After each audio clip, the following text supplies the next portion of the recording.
Em 2024, a diretora de tecnologia da OpenAI deu uma entrevista que parou o mundo criativo. Quando perguntada sobre os empregos que artistas, músicos, escritores e designers que estavam sendo destruídos pela IA da própria empresa, ela respondeu com frieza: talvez esses empregos nem deveriam ter existido. Não foi um erro, não foi mal interpretado, foi dito assim, com essa convicção. Uma frase que jogou na lixeira o trabalho de milhões de pessoas que dedicaram anos de vida para aprender e criar. E o pior, quando ela dizia isso, a IA da empresa dela estava sendo treinada com as obras dessas mesmas pessoas, sem permissão, sem pagamentos, sem crédito. Bem-vindo ao episódio final da série A IA que você não vê, e talvez o mais pessoal de todos, porque esse episódio fala sobre algo que todo ser humano tem, a necessidade de criar. E se esse conteúdo faz sentido para você, já deixa aquele like agora. Eu sou Samuel Leal e esse é o Cérebro de Silício. Agora imagina que você passa anos construindo uma casa, tijolo por tijolo, aprende cada técnica, erra, refaz, aprimora. Um dia chega uma empresa, fotografa sua casa sem pedir licença, usa essas fotos para treinar um robô que constrói casas iguais em segundos e depois vende essas casas mais barato do que você consegue cobrar pela sua. E quando você reclama, alguém responde: talvez a sua profissão de construtor nem devesse existir.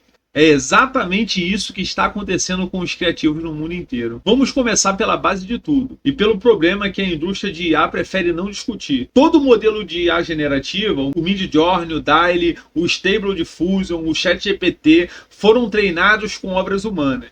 Bilhões de imagens, textos, músicas, roteiros, ilustrações, fotografias, obras que levaram anos para ser criados, obras protegidas por direito autoral.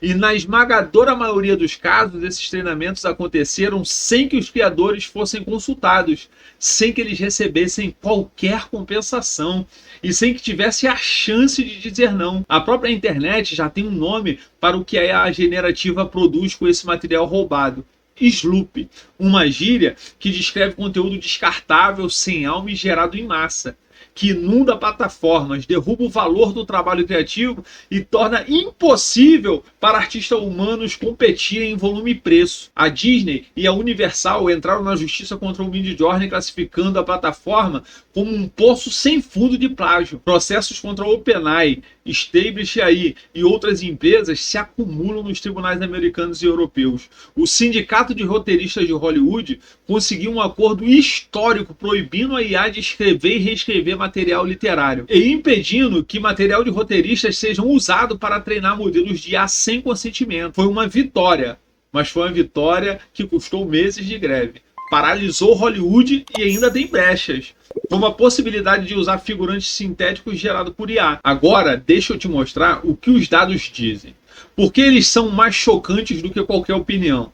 Segundo a pesquisa Percepção da IA na Cultura e na Economia Criativa, realizada com mais de 1.500 profissionais brasileiros em 2025 e 2026, 35% dos trabalhadores criativos acreditam que os seus empregos serão substituídos por IA nos próximos 5 anos. 1 em cada 3 criativos brasileiros acreditando que a sua profissão não vai existir até 2031. A ONU alertou que centenas de milhares de empregos em certas profissões, de figurantes a tradutores, de ilustradores a dubladores, correm risco de desaparecer para sempre. As indústrias criativas representam cerca de 3,1% do PIB global e 6,2% de todo o emprego mundial. Nós estamos falando de uma das maiores categorias de trabalho humano e no mercado os efeitos já são visíveis. Agências de design demitem equipes inteiras e substituem por uma pessoa com acesso à ferramenta de IA. Bancos de imagens como o Shutterstock e a Get Imagens, que durante décadas pagaram fotógrafos e ilustradores por cada download, viram as suas receitas desabarem com a chegada de imagens geradas por IA. Dubladores e atores de voz estão perdendo contratos para clones de voz gerados por IA. Vozes que foram criadas a partir de gravações originais desses mesmos profissionais. sem o consentimento, rapaziada. E em Hollywood, mesmo após as greves históricas, a IA se alastrou pela indústria, com grandes estúdios concentrando seu uso na pós-produção, enquanto filmes como O Brutalista e Emília Pérez, vencedores do Oscar de 2025, usaram IA para ajustar sotaques e gerar imagens conceituais. Agora eu quero saber se você já usou IA para criar algo, uma imagem, um texto, uma música. Comenta aqui, não tem resposta certa ou errada. Eu quero entender como o público brasileiro está vivendo essa transição na prática. Eu, por exemplo, uso IA inclusive nesse vídeo. Mas antes de pintar um quadro completamente sombrio, eu preciso te mostrar o outro lado, porque ele existe e é importante. Um estudo australiano de novembro de 2025 usou princípios matemáticos para calcular a capacidade criativa de modelos de linguagem e chegou a uma conclusão provocadora. A IA generativa jamais alcançará o nível de criatividade de dramaturgos, artistas e autores altamente criativos. O argumento é técnico, mas é elegante. A IA opera sobre padrões estatísticos do passado e recombina o que já existe com maestria impressionante. Mas a verdadeira criatividade humana, a que quebra padrões, que cria o que nunca existiu, que emerge de uma experiência de vida única e intransferível, isso exigiria uma arquitetura completamente diferente da que existe hoje. A IA sabe imitar, ela não sabe surpreender de verdade. Existe uma dimensão que nenhum algoritmo reproduz, o significado por trás da obra. Uma ilustradora que perdeu a mãe e cria uma série de desenhos sobre o luto está comunicando algo que vai além das linhas do papel. Um músico que cresceu numa favela e compõe sobre a história está transmitindo uma experiência que nenhuma IA viveu. Um roteirista que escreve sobre imigração a partir da própria história familiar está acessando uma verdade que não está em nenhum banco de dados. O que a IA produz tem aparência de arte, mas frequentemente lhe falta o que torna a arte necessária, a experiência humana que a gerou. Mas reconhecer os limites da IA não resolve o problema imediato de quem precisa pagar o aluguel no fim do mês. A realidade do mercado criativo em 2026 ela é brutal. Não importa se a IA é inferior, importa que ela é mais barata e mais rápida. Um cliente que precisa de 50 imagens para um catálogo não vai esperar uma semana e pagar 5 mil para um fotógrafo, se ele pode ter as imagens em 10 minutos por R$200. Mesmo que as imagens de IA sejam piores, elas são boas o suficiente para o propósito. Esse é o conceito que está destruindo categorias inteiras do trabalho criativo. Bom o suficiente. Então, o que os criativos que estão sobrevivendo estão fazendo? 3 estratégias emergem com clareza. A primeira é usar a IA como ferramenta, não como substituta. Designers que usam a IA para acelerar esboços, protótipos e interações, liberando tempo para o que só eles fazem. Escritores que usam a IA para pesquisa e os primeiros rascunhos, concentrando a energia na voz única e na visão profunda. Segundo, apostar no que não pode ser copiado.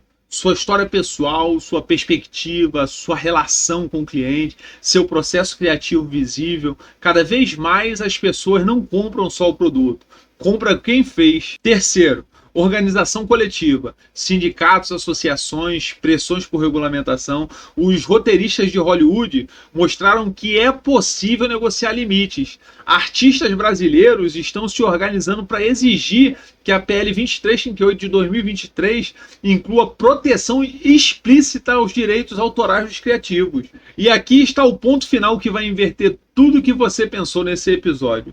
A IA não está destruindo a criatividade humana. Ela está destruindo o mercado para ela. São coisas completamente diferentes. A criatividade humana nunca foi tão necessária para treinar modelos, para curar o que é bom do que é sloop, para criar o que vai além de padrões, para dar sentido ao que a IA produz.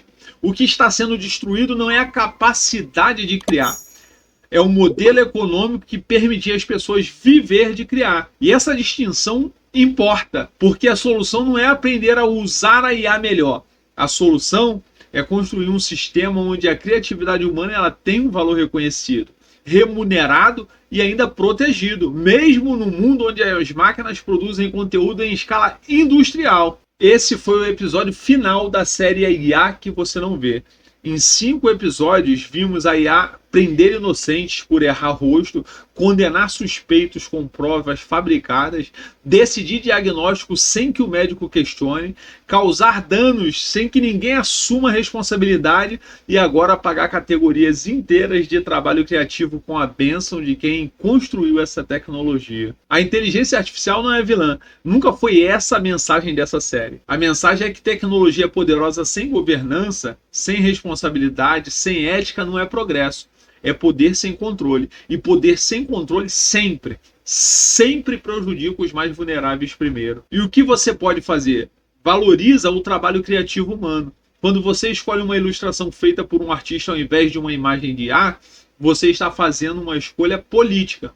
Quando você paga pelo livro, pelo álbum, pelo trabalho de design, você está dizendo que a criatividade humana tem valor. Exige a regulamentação com dentes. O PL 2338 de 2023 precisa incluir proteção explícita ao direito autoral. Empresas que treinaram modelos com obras alheias precisam ser responsabilizadas. E continue criando, mesmo que o mercado esteja difícil, mesmo que a IA produza mais rápido. O que você cria é a partir da sua experiência, da sua dor, da sua alegria. Isso não está em nenhum banco de dados, nunca esteve. A frase da diretora da OpenAI ainda ecoa. Talvez esses empregos nem deveriam ter existido. A resposta mais humana que eu conheço vem de uma artista chamada Molly Crabapple. Aprender a fazer arte é fricção. E essa fricção é a base de todo prazer. Seja a fricção de uma caneta contra o papel ou a de lábios de alguém que você ama contra os seus. Nenhum algoritmo vai entender isso. E talvez seja exatamente aí que mora o que nos faz humanos. Se essa série te abrir os olhos, compartilha cada episódio com alguém diferente. E alguém que precisa ver. Me segue no canal. Segue agora.